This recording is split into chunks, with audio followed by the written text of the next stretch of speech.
I'd like to tell you a story about the Golden Age Prince.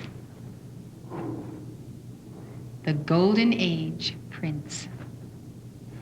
In November 1572, a star flashed out of the constellation Cassiopeia, startling the world. Brighter than Venus, it was clearly visible even in the light of day. Many who saw it reported that this guest star, as the comet was called, had a remarkable similarity to the luminous star that guided the Magi, the Bethlehem star. Its coming amazed the world. But while astronomers were baffled by its appearance, the great Swiss mystic physician Paracelsus had prophesied the coming of the special star more than a century earlier, calling it a harbinger of a great renovation of society. There is nothing concealed that will not be revealed, he said. The comet will announce the presence of a marvelous being who as yet lives not, but who will reveal many things. This marvelous being would be a master of all arts and would come bringing 3 treasures for mankind, gifts that would change the face of the world. This prophecy by Paracelsus, delivered in the 15th century, foretelling a renovation of society, came at an unlikely time. For even into the 16th century, men neither knew nor desired to know more than was to be learned from Aristotle, a strange thing at any time. Learning had practically come to a standstill, and scientific experimentation was virtually non-existent, except in the alchemical laboratories of the mystics. But with the sudden appearance of the comet in Cassiopeia in 1572, Europe exploded with geniuses.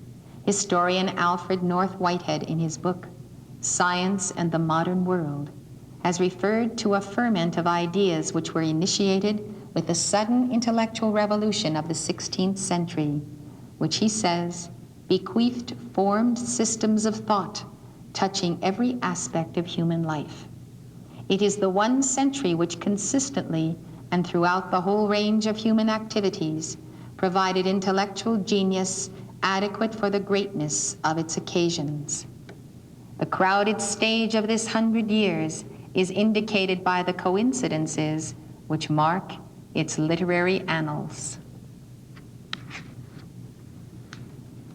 One of the interesting coincidences of that century was that the coming of this star, harbinger of the Great Revolution, coincided exactly with the dawning of a century of genius in science and literature, which Whitehead clearly believes was initiated by the greatest of mankind, Sir Francis Bacon of England. Francis was 12 years old when the comet dawned. He had reached the age of responsibility. Historians all agree that he had a profound impact on his time, and many believe that this child was the marvelous being foretold by Paracelsus. According to James Stephens, author of Francis Bacon and the Style of Science, Bacon enjoyed drawing overt comparisons between himself and Christ. He saw the obstacles to his success in terms of those which Christ faced, and he was not embarrassed to call the work of the new scientist a second scripture. Francis Bacon's life has been surrounded with mystery since he first breathed the air of the Holy Spirit on January 22nd, 1561. Traditional historians have recorded that Francis, the son of Sir Nicholas and Lady Anne Bacon. His amazing genius has been attributed to the genes of these two, also very exceptional people. The following account has been pieced together from the standard biography of Francis Bacon by James Speeding, as well as numerous biographies which concentrate on the coded ciphers contained in his work. Given the materials available today, the story reflects a secret inner life of the greatest genius of our modern era. During the reign of Queen Mary I, Princess Elizabeth, later Queen Elizabeth I of England, was imprisoned in the Tower. While there, she became acquainted with Robert Dudley, later known as the Earl of Leicester. A violent affection sprang to life between them. Elizabeth maintained the attachment upon their subsequent release from prison, even as she ascended the throne. Her first act upon becoming queen was to appoint young Robert Dudley her Master of the Horse, and then to crown him Earl of Leicester. On the occasion of his investiture at Westminster, we read how she helped him to put on his robes, he sitting on his knees before her and keeping a great gravity and discreet behavior. She could not refrain from putting her hand in his neck to tickle him. A charmingly domestic scene. During the early years of her reign, the two were inseparable. He played the Antony to her Cleopatra and was well hated by the nobility in consequence. She gave him all the honors he wanted. She poured wealth upon him and put power into his hands. That she loved him passionately, no one could doubt. As fate would have it, Elizabeth soon became a mother.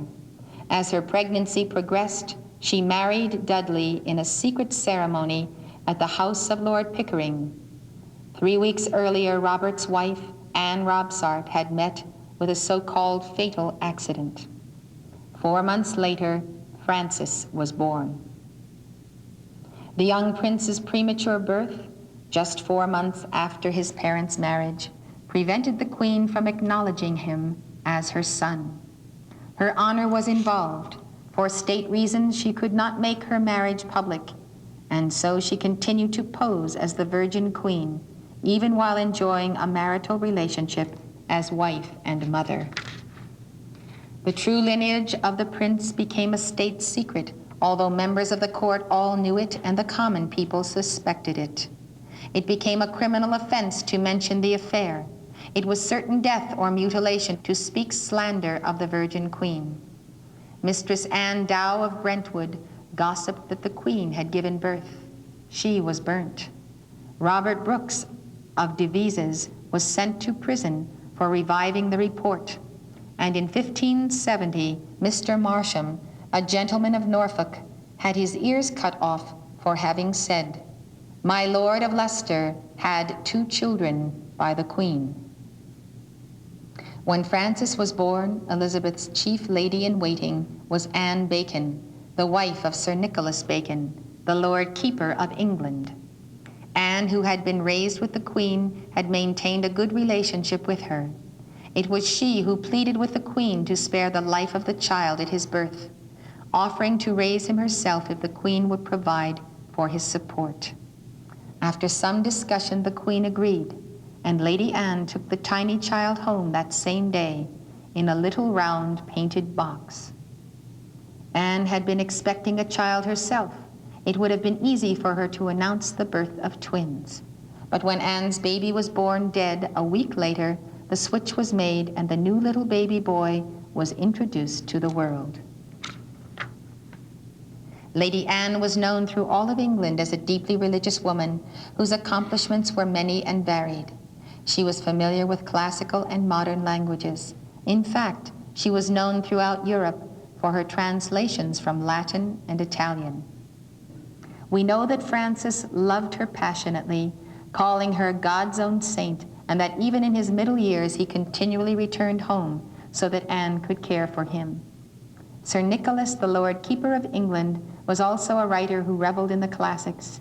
He was known throughout Europe as an expert in the making and breaking of coded ciphers for the court of Elizabeth I. Francis was not cut out of the common mold. From the beginning, he showed touches of genius. His natural talents were enhanced by an education fit for a king. The Queen demanded that he receive the same caliber education as she. Hers was thought to have been the finest training in the world. We see him in these early days a man amongst boys. As a child, Francis was remarkable for his precocity in the absorption of knowledge. People were afraid to put him off with old wives' tales for fear of the shower of subtle questions that would descend. "Oh, I don't know what to teach Master Francis," retorted his tutor, Mr. Cotwin. "He learns too fast. His brain catches fire at a word. He plies me with questions I can't answer, like what is the cause of an echo?" It seems Mr. Cotwin had his hands full keeping up with the most exquisitely constructed brain ever given to the sons of man. Alfred Dodd, noted English historian and loyal devotee of Francis Bacon, enlarged on this observation. If ever there was a man born for power, a man on whom there shone a beam of God's splendor from cradle to grave, a man sent out from the world unseen to do great things, to recreate England, the continent, the world, born to set it right, that man was Francis Bacon. In Francis Bacon, the desire for life was strong and deep.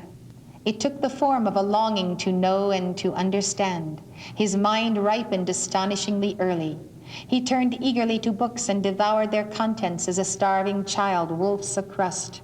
He learned his Latin grammar from the compendium. The little book with the boy's scribble and drawings in the margin is still in existence. He read almost all of the writers of Greece and Rome. He read the Fathers, Augustine, Origen, St. Jerome, and Clement.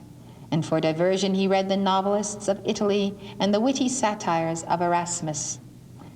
By the time Francis had reached the age of 12, noted David Lloyd, the 17th century writer on statesmen and favorites of Queen Elizabeth, his star had appeared. His great fixed and methodical memory, his quick fancy, his ready expression gave assurance of that profound and universal comprehension of things which rendered him the observation of the great and wise. It was at this time that Bacon took his vow to be a servant to prosperity. When he was 12 years old, Francis wrote a play and took it to Mr. Cotwin. The play was in Latin and smacked strongly of Plautus. It was called Rex Philosophus, the Philosopher King. While his mother objected to drama altogether, she felt that play acting was wicked, an invitation of the devil to trap souls, that the Greeks were heathens and their acting of plays didn't matter because they were doomed poor souls to go to hell anyway. Mr. Cotwin knew that the Queen was fond of children and always delighted when they offered her pretty little speeches in priest's Latin, and Francis was quite obviously her favorite. Mr. Cotwin's efforts were not in vain. Her Majesty the Queen was consulted as to whether Her Highness would of her infinite graciousness and never to be too much praised benevolence be present at a little masque written by Master Francis Bacon and acted by him, assisted by his little cousins and friends. Her Majesty vouchsafed a gracious answer and, turning to my Lord of Leicester, reminded him of his interest in the theatre. A fortnight later, on a warm afternoon in June, freshened by a breeze from the river, the Queen and Leicester and Lord Burleigh and his lady and many other members of the nobility were gathered in the shady gardens of York House to see a little masque called Rex Philosophus, acted by Master Anthony and Master Francis Bacon, assisted by Mistress Betty Cecil, Master Robert Cecil, and sundry little Arundels and Pembrokes, and stage managed by Mr. Edward Cotwin, M.A., and Mr. John Cosgrove of Lord Leicester's company of players. The stage was the green lawn that spread like a thick carpet between the wings of the long two-storied house, with its prick-eared gables and tall chimney stacks. A massive oak seat spread with rugs served as a throne for the Queen. Lord Leicester and the Earl of Pembroke stood on either side of her. Francis was the Philosopher King, splendid in his little suit of scarlet and cloth of gold, with large pink roses on his pointed shoes. It was the first time he had taken part in a real masque with grown-ups for audience, and at first his voice was rather low. But when Mr. Cotwin from behind the laurel bushes shouted in a stage whisper, "Louder, louder!" the philosopher king sprang, as it were, to life. His words were spoken with clear enunciation, rising at times to an urgency of passion, strange in a child so young. All whispers died. All eyes were fixed upon him. Quote, "And I say to you, great kings and princes, be philosophers. And to you, philosopher, I say, be kings. Kings of yourselves, and so will you lead all men captive. For the king who knows not his own heart will never read the hearts of his subjects. And the philosopher who lives only in his mind, forever turning this problem and that, will never find the key of escape, climb the golden tree, or gather the apples of the Hesperides." End of quote. These are the words written by Francis Bacon in his play at the age of 12. At the same age, he was sent to Cambridge and entered with his brother Anthony as fellow commoner of Trinity College. There he hoped he would learn all that men knew. For to his way of thinking, ignorance is the curse of God, knowledge the wings whereby we fly to heaven. Francis soon found, however, that he could not get to heaven from Cambridge. Ideals soon gave way to reality as he pursued his studies. In a very often quoted passage, Bacon's biographer recounts the determination of Francis on the occasion of his entering into his 12th year. Quote, "It was then that a thought struck him, the date of which deserves to be recorded, not for anything extraordinary in the thought itself, which had perhaps occurred to others before him, but for its influence upon his afterlife.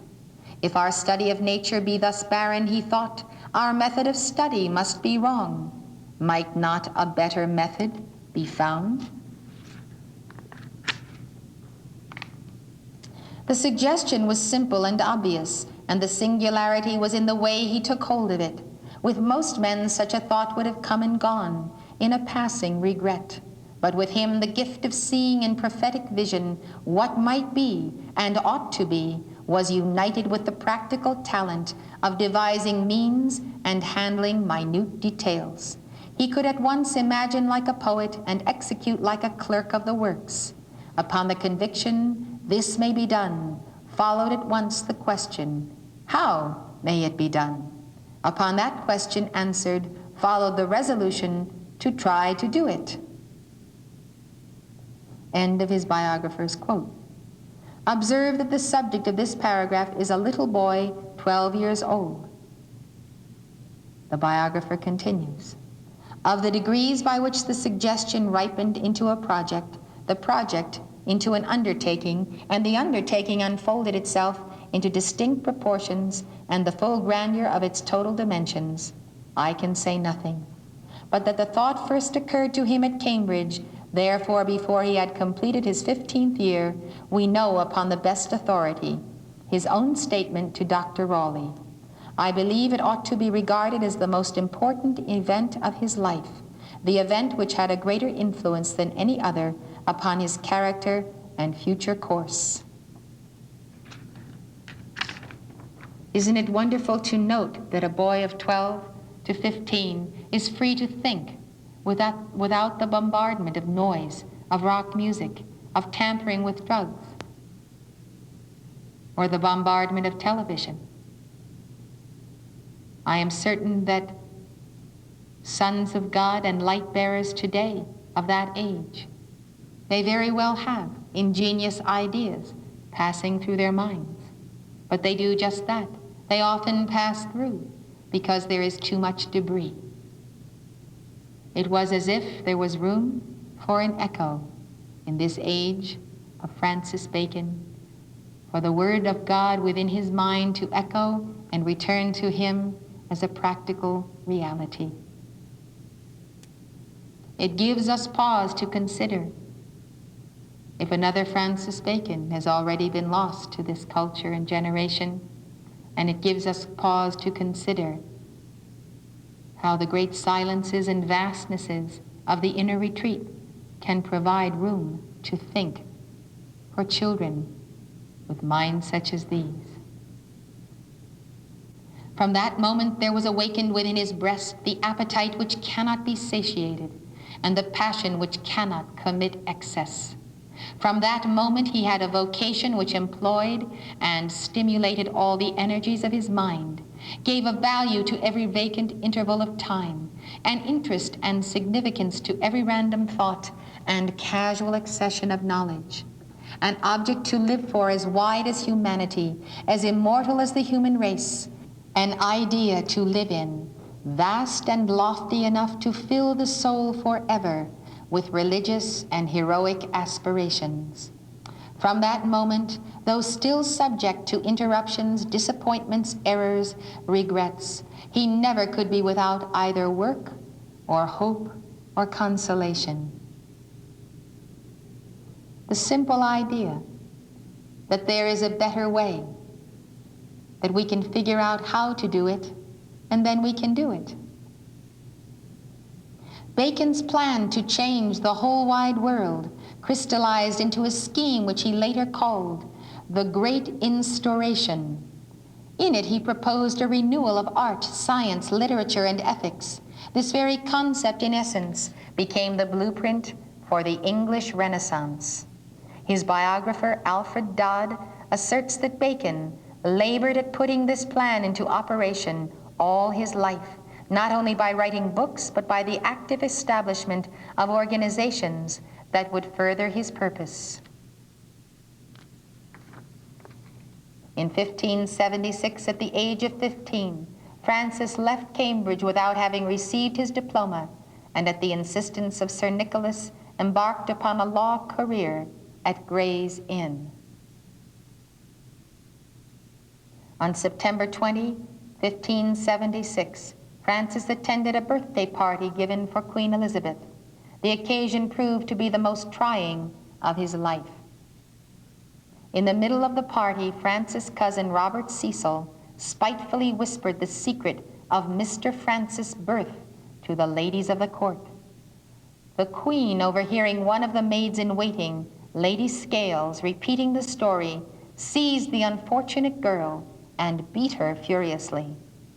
Francis, who had accidentally walked into the room while the fracas was taking place, intervened, pleading with the Queen for the girl's life. The truth came pouring out of the Queen's own lips, and enraged that he should have taken the girl's side, she said to him, "Though you are my own child, I bar you from the succession for withstanding your mother."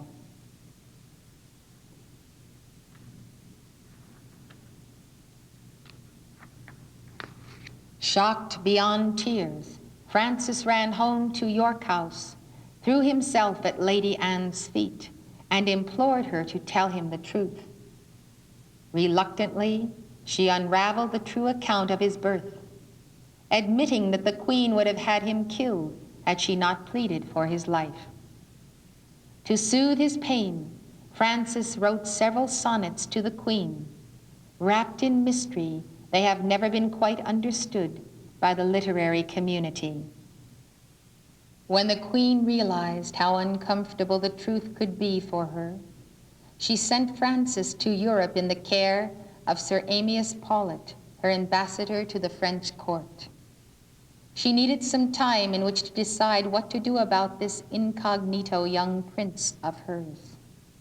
She entrusted him with a mission to study cipher writing under the French experts, and to be trained in statesmanship by the French king, Henry III. It was at the French court that Bacon first felt the waves of the Renaissance which were sweeping across Europe. Here among the French literary circles, he learned the intricacies of ciphers, and it was here that he contacted the secret societies that had waged a relentless intellectual war against the Church of Rome from the time of Dante. He learned the art of secret writing, how to communicate through the open print by purposeful misprints, watermarks, hieroglyphics, headpieces, tailpieces, symbolic pictures, etc. He became saturated in the ancient mysteries, their rites, and their inner interpretation of the old world nature myths. He studied the works of the mysterious Pythagoras, learned the science of numbers and how to apply them to the printed word as a sacred seal. After 3 years of joyful living in Europe, Francis had a dream in which he saw the house of Sir Nicholas smeared with tar. Taking it as a warning of tragedy, he hurried home to England, arriving too late to see his beloved guardian again before he died. One of his admirers wrote of Francis at this period of his life, "When the passions fan out in most men, poetry flowers out in him. Old when a child, he seems to grow younger as he grows in years. Yet with all his wisdom, he is not too wise to be a dreamer of dreams." Upon his return to England, Francis attempted to pressure the Queen into formally acknowledging her responsibility for him. But she continually disowned her flesh and blood, denying him any offices under the crown. While Francis sought a paid position so that he could be financially self-supporting, the Queen and her ministers frowned upon his efforts to make himself independent, obviously afraid lest he attempt to secure his natural rights as a tutor. His financial wings closely clipped, he remained penniless, a genius financially dependent on the whim of the Queen. He once said, "I am like a hooded hawk that cannot fly, being tied to the Queen's fist." For the next 10 years, Francis struggled for a position in court, but was constantly disappointed. Finally relinquishing his design to rule over a material kingdom, he proclaimed, "I have taken all knowledge to be my province." Then, having made himself one-pointed in his mission, he began the birthing process of his plan for a world reformation which he called Instauration Magna, or the Great Instauration, and which initiated the long overdue English Renaissance. Francis Bacon became the herald of the scientific revolution. He introduced principles which might seem obvious to us, but which were quite revolutionary for the 16th century. Chief among these was the scientific method itself. The process is very simple. The scientist starts out with a premise and then, step by tedious step, through experimentation, he proves it. Our scientific community is still functioning on the simple concept of experimentation, using the induction method as Bacon taught it. By the time some of his philosophical works were in print, Francis Bacon had been appointed to a seat in the House of Commons, beginning a career of service which was characterized by both purity and popularity.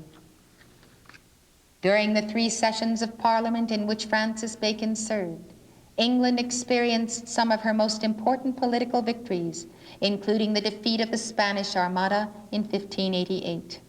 As one of its most outspoken members, Bacon championed the rights of the common man by advocating reforms of all kinds. He maintained that laws were made to protect the rights of the people and not to sustain lawyers, and that laws should be read by all and known to all. He was always striving to make England great, her people free, and prosperity to abound by sweeping away long-standing abuses and class privileges. He introduced bills that created much dissension and division among members of Parliament, bills which defended the plight of the common man against the long-standing injustices of the ruling classes within the court. And while he eventually wielded great power in the House of Commons, Bacon never once tipped his hat to the side of the forces of reaction or tyranny. No one at court could match his tongue of fire or the reverence he inspired in those who heard him speak. He had a soft voice, a laughing lip, and a melting heart which won him many friends. This incredible sense of justice was later to become his downfall politically, as his reform measures threatened some of the most renowned and powerful lawyers of his day. Even his cousin Robert Cecil, then Secretary of State, and Lord Burleigh, his uncle, were extremely jealous of the inner power Francis possessed. They knew it could lead him into a position of power at court, and ultimately, if he were to pursue it, even to the throne itself. Cecil's jealousy of Francis and his constant whispering about him to the Queen fortified her position against any reward of advancement for Francis. Upon the death of Elizabeth I on March 24, 1603, James VI of Scotland, son of Mary, Queen of Scots, succeeded to the English throne, becoming King James I of England. Francis tried to spark the heart and mind of James by sharing with him his philosophies concerning his vision of utopia. He dedicated his famous book, The Advancement of Learning, to the king, and even convinced him to become a brother Mason.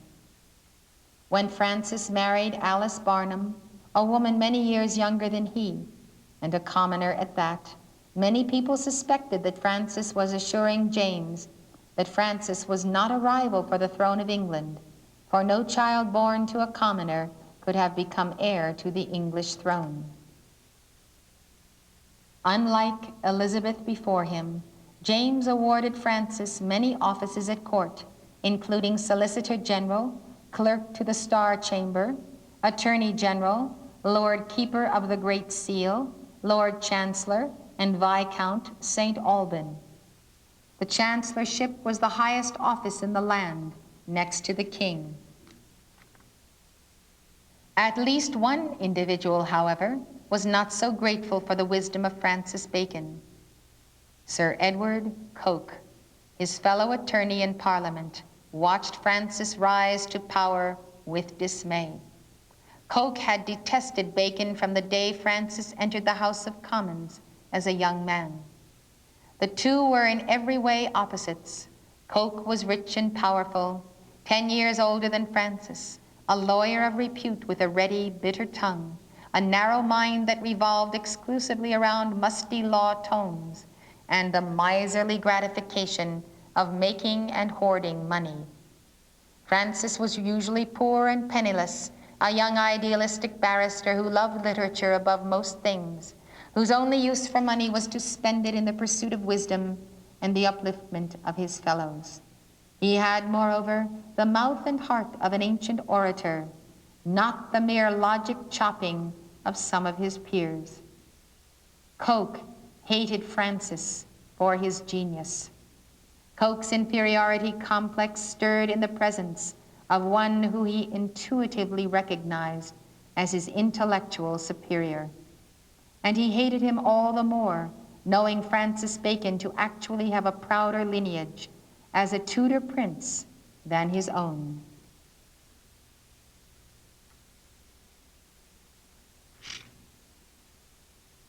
While Coke was serving a post as Chief Justice and Bacon was Attorney General, a tremendous quarrel broke out between the two men on points of the law. A decision had to be made as to whether Francis Bacon, as Attorney General, had the legal right to stay a particular case until the Crown could give its defense, or whether Coke, as Chief Justice, could pronounce a verdict without this defense. Coke forced the issue before the king and his 12 judges. The court sided with Bacon, suspecting that Coke had called the case for hearing because he wanted to flout Francis Bacon in the exercise of his duties as attorney. James ordered the suspension of Chief Justice Coke. He then appointed a Crown Commission to read and revise Coke's reports. Sufficient offenses were discovered against Coke, frauds, contempts, and disobediences, to ensure a condemnation and a public trial. Distressed, Coke got on his knees before the Privy Council, where Bacon had already replaced him, and begged for mercy in being spared a public trial.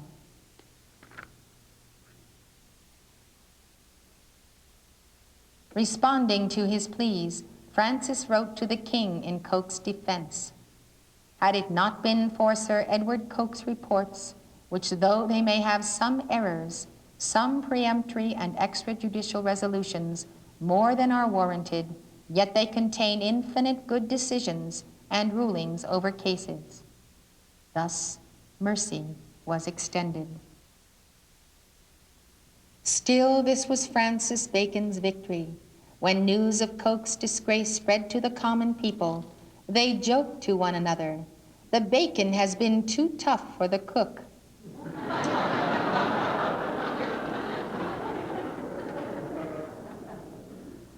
Coke's humiliation so embittered him that he now lived but for one thing, the complete and final ruin of his adversary. He quickly began laying his plans for the demise of Francis Bacon. He became the ringleader of a group of men who united under a banner of hate, each with a personal reason to see Bacon fall. Sir Lionel Cranfield, second in command in Parliament, became Coke's right-hand man in this conspiracy. Like his leader, he despised the virtues of Francis Bacon. But while Coke would be satisfied with Bacon's ruin, Cranfield had his eyes on Bacon's titles. George Villiers, the king's favorite because of his handsome face and figure, whom James had made Duke of Buckingham, hated Francis Bacon, although he often posed as his friend, because he coveted the chancellorship. Reverend John Williams, chaplain to Bacon's predecessor, believed that the chancellorship should belong to the clergy, as it had in the past. Seeking this office for himself, he joined ranks with a conspiracy to oust Francis Bacon from the chancellorship.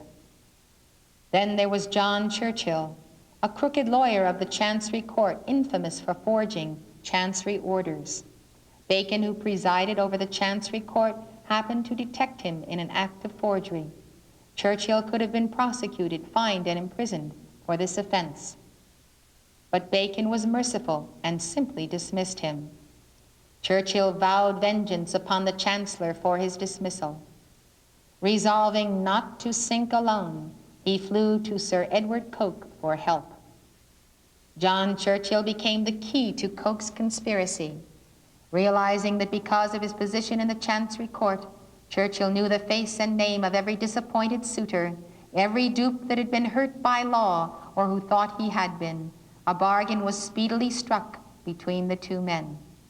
If Churchill could produce evidence of corruption in the Court of Chancery, Coke pledged him restoration to his former position if by this evidence Francis Bacon was ruined. In each case, these disappointed suitors could not accept the justice of their own judgment or the mercy of Francis Bacon. They hated him for his mercy, because mercy is a quality of his Christhood, his genius, his guardian angel. It is easy to see that these individuals were the serpent class, the bastard sons, who could not take the chastening of the Lord through the master, Francis Bacon. Thus they conspired against him, even as others had conspired against Jesus Christ, against Thomas More, and others of the great lights of history. Coke's first blow as Parliament returned to session in January of 1621 was to move for a committee to investigate the grievances of monopolies. A report was prepared by Coke, who, because of the momentum of his moves against the Crown, had become the accredited leader of the House of Commons. Coke met his hated rival face to face before the entire British Parliament and recounted his list of the Crown's abuses concerning patents. He twisted the facts to make it appear as though Francis Bacon alone was responsible for the abuses of the Crown, even while it was apparent that one of the patents which had been most abused had actually been sealed with the king's own hand. Yet the king joined Coke's choir in placing the guilt upon Bacon's head, stating, "I am not guilty of those grievances which are now discovered. I grounded my judgment upon others who have misled me." On this premise, Coke arranged for another committee to investigate the abuses of the courts of justice, with particular reference to the Court of Chancery, the court over which Bacon presided. While some members of Parliament questioned whether they had any power over the King's court, Bacon responded that as far as he was concerned, they had full leave to make any search into his court. Law reform had, after all, been Bacon's theme for many years. Without the actual consent of the Lord Chancellor, Coke could not have moved one step. This was the opportunity the conspirators were waiting for. And Francis Bacon gave them the full opportunity to outplay their hand and their identity. In fact, Bacon's first speech, after taking his seat in the Chancery in 1617, had contained a proposal for the removal of all abuses, such as fees, gifts, and presents connected with lawsuits. John Churchill, the corrupt Chancery official who had been dismissed by Francis Bacon, had in the meantime been employed by Coke to search for discontented litigants to lay complaints. Finding some eager to get even with their judge, he had his lists prepared with dossiers of details, which Coke had in his pocket, ready to produce at the right moment. Suddenly the storm broke upon Bacon's head. Coke and Cranfield presented their list of alleged briberies accepted by Francis Bacon in the execution of his office as Lord Chancellor.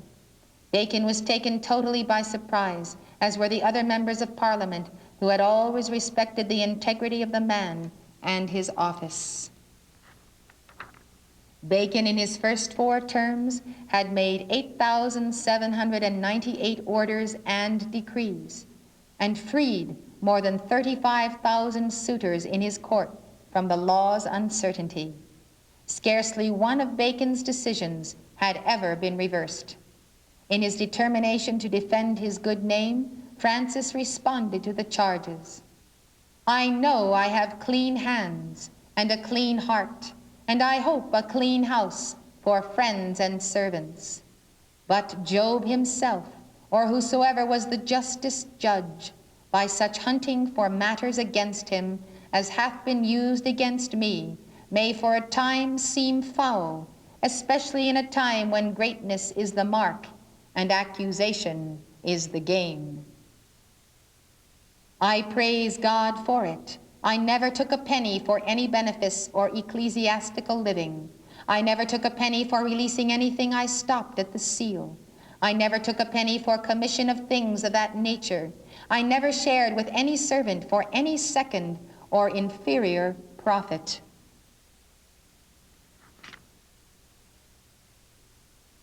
The Chancellor had meanwhile taken ill and had to remain at home in bed during the court proceedings.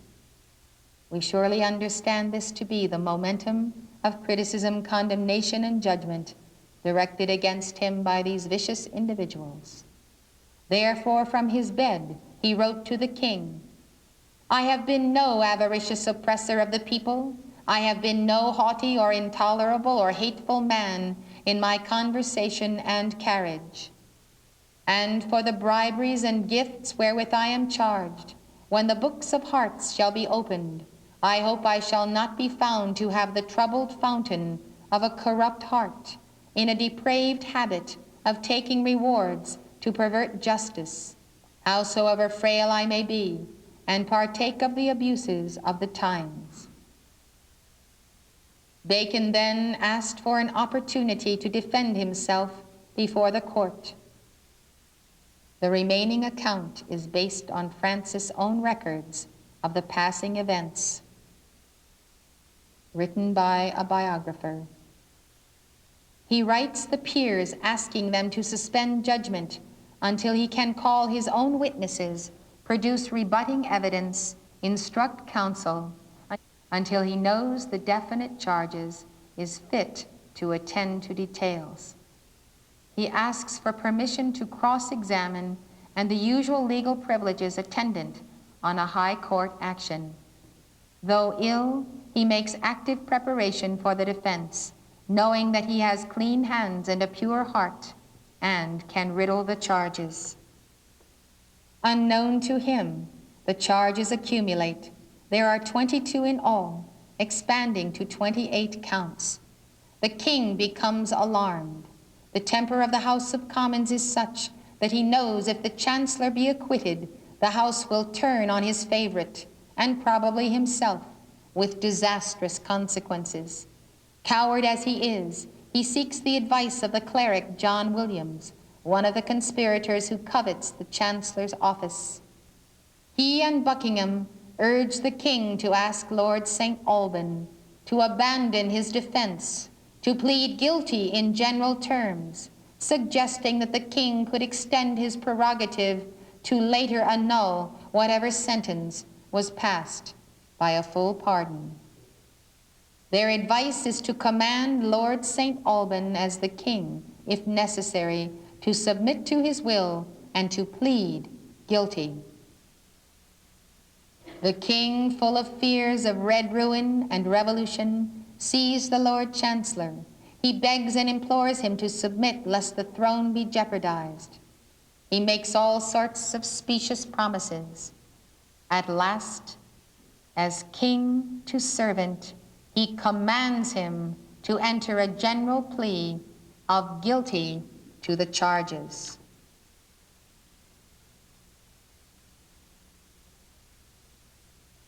The Lord Chancellor submits. From his point of view, the king in his office as king can do no wrong. He has therefore no free personal choice. The king carries his submission of guilt to the House of Lords, where it is announced by the Prince of Wales. The Lords are stunned at the bare news. For many minutes, there is a dead silence. But the Buckingham, Coke, Cranfield gang, armed with foreknowledge, have laid their plans. Their enemy is helplessly in the trap. Their friends in the upper house, to humiliate him, demand that he pleads guilty to each particular charge. There is no way of escape. He cannot draw back. He receives the details for the first time. He writes guilty and leaves his notes on each case. Coke presses that he should be executed and talks of precedents to justify such an act. Bacon is, however, fined, imprisoned, and stripped of his office.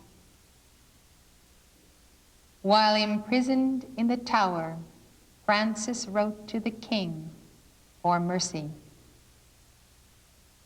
I was the justest chancellor that hath been in the 5 changes since my father's time. And when he was finally released from prison, he wrote again,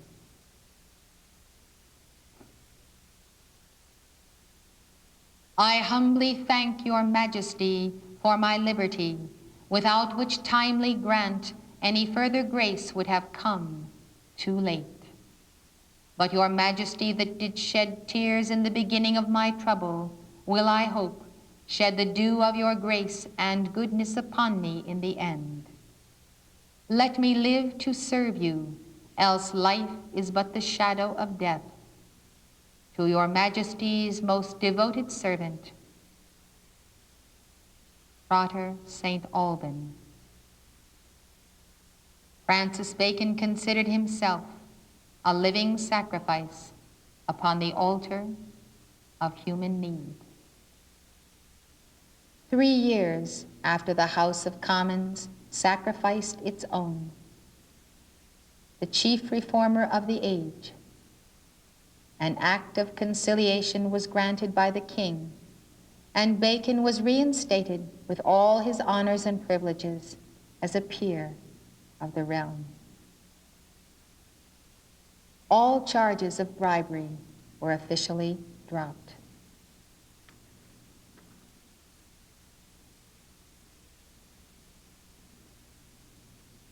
At home with his friends and family, Francis was received not as a man vanquished and disgraced, but as one magnificently victorious. They rallied around him, each perceiving according to his capacity the brightness of the light that shone within. At Gorhambury he turned again to his studies. He wrote his history of Henry VII and dedicated it to Buckingham. Many other books were quickly edited and published, including his famous Novum Organum. The innermost circle of his literary group gathered continually about him. Richard Insee describes them. Toby Matthew, Sir Thomas Muties, most loving and most loyal of all his friends. Lancelot Andrews, whose feelings for Francis had deepened and mellowed now into a reverence that often brought tears to his clear gray eyes. And many younger men, John Selden, John Donne, George Herbert, they felt that friendship had undergone a new birth. They divined something of the height and depth of his sacrifice, of the fire through which he had passed, of the triumph, but not of this world which he had won. A top priority for Francis Bacon at this time of his life was the guiding of his literary group, which included some of the greatest intellects of the time. Those previously mentioned, plus Edmund Spenser, Sir Walter Raleigh, Francis Drake, and George Withers. Most of these were part of a secret society that Francis had formed many years earlier with his brother Anthony. The fledgling group had started as the Knights of the Helmet when the two were attending Cambridge. Its goal was to promote the advancement of learning. Francis was chosen at a very early age to be its leader. They adopted the ideals of the goddess of wisdom and built their order around the symbols of this mystical goddess. She was known as Minerva, Pallas, Pallas Athena, and Athena. She wore a helmet which was supposed to permit her to assume invisibility. The goddess of wisdom was also known as the patroness of the liberal arts and sciences. Her main symbols were the helmet, the staff at her side, the serpent at her feet, a shield, a looking glass or mirror, and an owl. The staff denoted knowledge or wisdom by which the serpent of ignorance at her feet was destroyed. The shield was used as a protection when warring against ignorance. The glass or mirror was a means of receiving and transmitting knowledge or wisdom by reflection, and the owl denoted secret wisdom. The small band of knights eventually grew into another group, the Fra Rosy Cross Society. The members of this group assumed invisibility even more than the previous circle had. They saw to it that all of their works were marked by code so that they might be identified by one another. Eventually, this group was transformed into two others, officially called the Fraternity of the Rose Cross and Freemasonry, respectively. The early Rosicrucians and Freemasons were all sworn to secrecy regarding Francis' true identity and the authorship of his many works, including some which were published under their own names. These men are believed to have collaborated on many of the works attributed to the English Renaissance period. The name Shakespeare has been associated with the statue of Pallas Athena, the goddess of wisdom and truth, as she was considered the patron of both the useful and the elegant arts. Athena was depicted in Greek art as holding the spear of knowledge in her right hand, poised to strike at the serpent of ignorance writhing under her foot, when the morning rays of the sun glinted on the weapon, causing it apparently to tremble. The common people were in the habit of saying, "Athena is shaking her spear again." She was thus known as the spear shaker, or the shaker of the spear. Such lyric beauty as are found in the plays of William Shakespeare could only have come from the greatest literary genius of the time, another mystery in the life of Francis Bacon. This flowering of culture, the culture of the mother of genius in the Renaissance, during the embodiment of Sir Francis Bacon establishes our understanding of his relationship to his master, to his teacher, to his guru, the great divine director. We understand how true is the teaching of the brotherhood, that wherever the Guru-Chela relationship is intact, wherever there is maintained that line to the ascended masters, to the Ancient of Days, there the one who is below can give birth to that which is above. It shows that wherever the Word is incarnate, there is the only and sole opportunity for the change of civilization. When you think of the deadness and the darkness of the Middle Ages, and that darkness having come upon mankind as the judgment of the rejection and the crucifixion of the Christ in Jesus, and you realize this dispensation that was given to Francis Bacon, to Christopher Columbus, to embody, to bring light to the Piscean age, to conclude that age, and to bring us to the point of the foundation of Aquarius. He was laying the foundation of Aquarius during the Piscean dispensation, its final quarter, even as Jesus himself, as David, and other incarnations, was laying the foundation for the Piscean age even before that age began with his birth. Now, as you know, Francis Bacon was not William Shakespeare. Many students confuse that, and they think that Francis Bacon was William Shakespeare. William Shakespeare was a separate and independent person by that name. He lived and died. Francis Bacon merely used his name and signed his name to his plays to conceal his own authorship. Through his brilliant mind, his unending creativity, and his understanding of the psychology of souls, Francis was able to inspire an entire company of men to work with him, recording act after act of the most entertaining and educational stories ever told.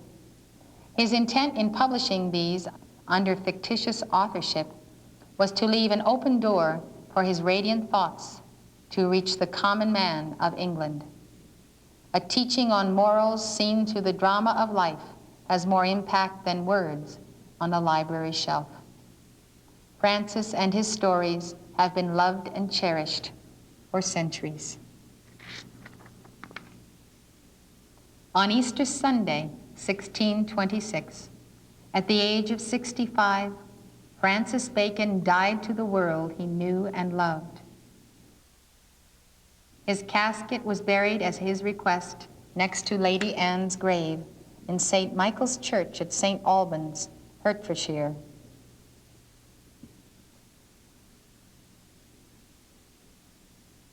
Upon his death, scholars all over the world united to acclaim Francis Bacon the greatest poet who has ever lived. No less than 32 Latin eulogies were published by Dr. Raleigh, Bacon's chaplain. Dr. Raleigh suppressed many more eulogies than were published, lest they revealed too much of Bacon's real identity.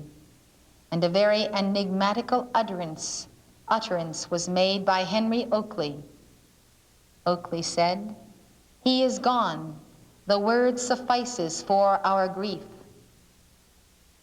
That he is dead, we say not."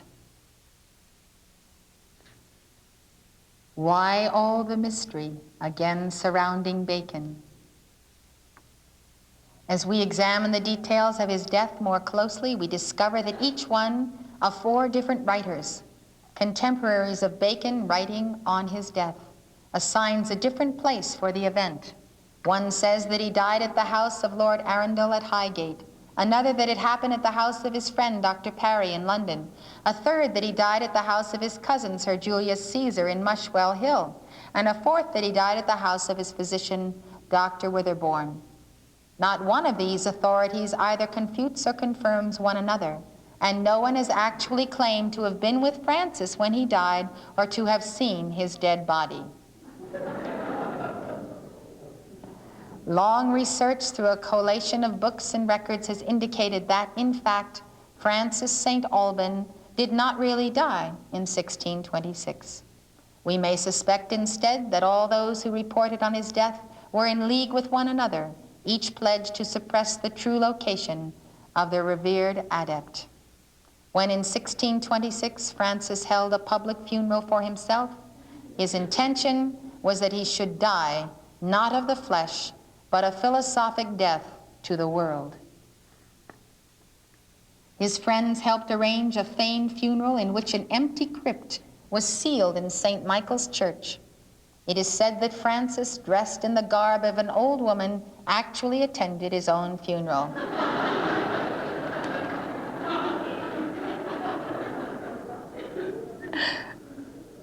This is that seventh ray sense of humor. Goodbye, cruel world. Many years later, the crypt was opened. It was completely empty. Members of the secret societies of Europe believe that after his funeral, Francis banished himself forever from his beloved Emerald Isle. Disguised, he escaped to the continent of Europe, where he is believed to have lived for over 40 years under various fictitious names. Contemporary Baconians believe that Bacon continued to write and to publish works under those pen names, and that he also used the names of the famous writers who belonged to his literary group. The following sentiments are the expressions of Alfred Dodd, probably the biographer who most understands the soul behind the man, Francis Bacon. Lovers of Francis Bacon have been chipping away at the funeral urn, the tomb, to free the awakening spirit. The personality within is still veiled from common eyes that see not, and common ears that hear not. But to you that have vision, a sense of beauty, a love of truth, the stone which has hidden and sealed Francis Bacon will be rolled away at your sympathetic touch.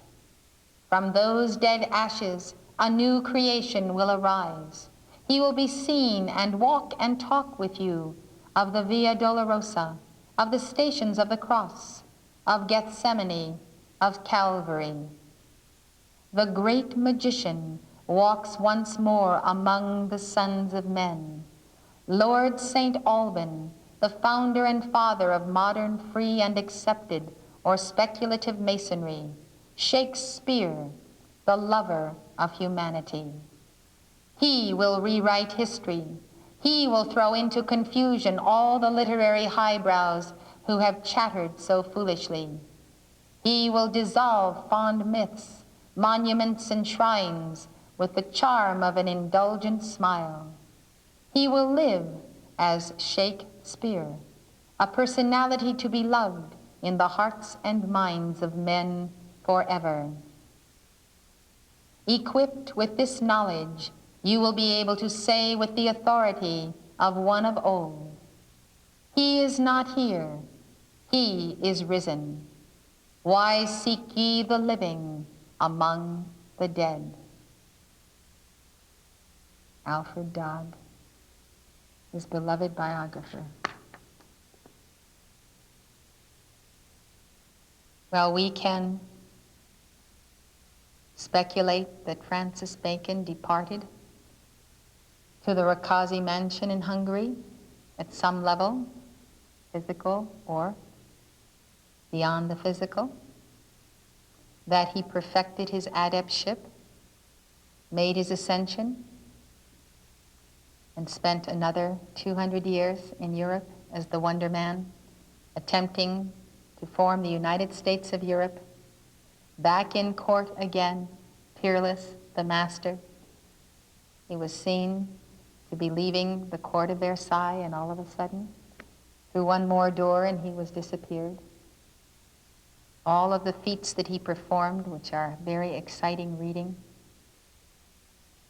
dedicated his heart in those centuries, the remainder of the 17th, 18th century. He was still seen in the 19th century, always appearing younger and younger.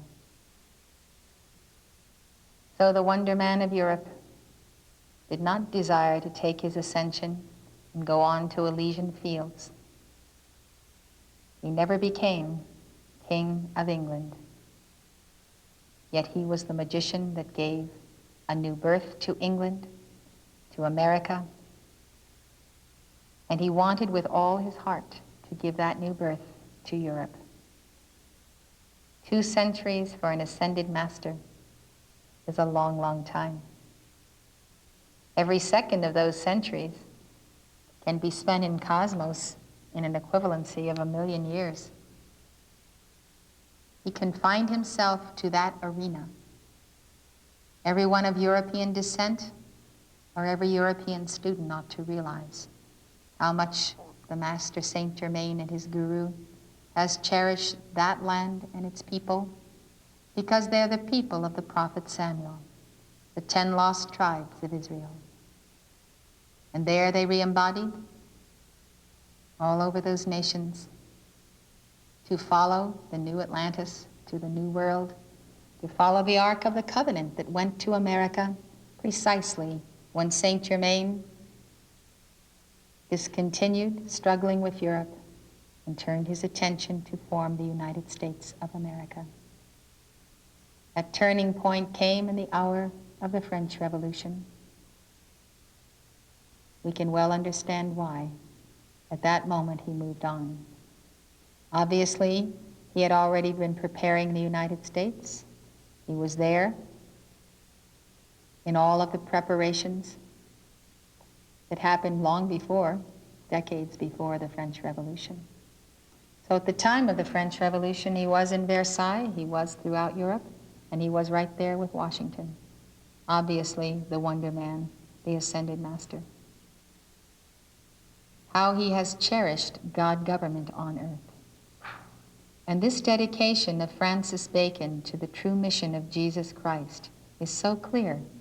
It's the Lord's Prayer. Jesus only had to say one line for Francis Bacon to spend 2,000 years embodying to make it happen. Let thy kingdom come on earth as it is in heaven. And how did he propose to do it? By God government and by alchemy. By the elixir of youth, by the universal panacea for curing all diseases, which obviously is the light of the sacred fire, the violet flame, the Holy Spirit. He desired to bring God's kingdom into manifestation within you and within me and within every nation. He certainly faced tyrants and serpents with the most amazing skill. You can see him looking through them as though they were glass bodies, beyond them to Almighty God, whose servant he was. Thomas More had the same respect for the king as Francis Bacon did. While the king was the king, they were the king's good servant. As More said, but God's first. I'm sure Francis Bacon bore that sentiment. We were at Gray's Inn in London, where Bacon had studied, and at the inn where More had studied. The inn means simply the school and the library.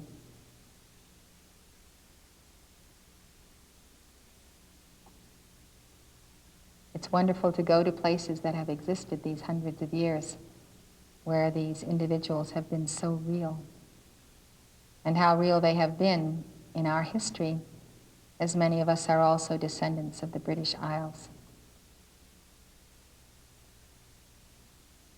When you realize that what Saint Germain has been through and what he has tried to do has met with adversity every step of the way, you realize that his love is an incomparable love, a love so intense, so zealous, so far-reaching. When you think of the master of masters that he is, that he was already a master 70,000 years ago, and a priest of the sacred fire, when you think of all this and you realize he still stays to set us free, it is the most wondrous example we know, and that the ascended masters know, of a living person that is so tangible that we can see him in this very room, we can touch him. He is more physical than ourselves, more real, more concrete. He is a greater friend than any friend we ever know or have known.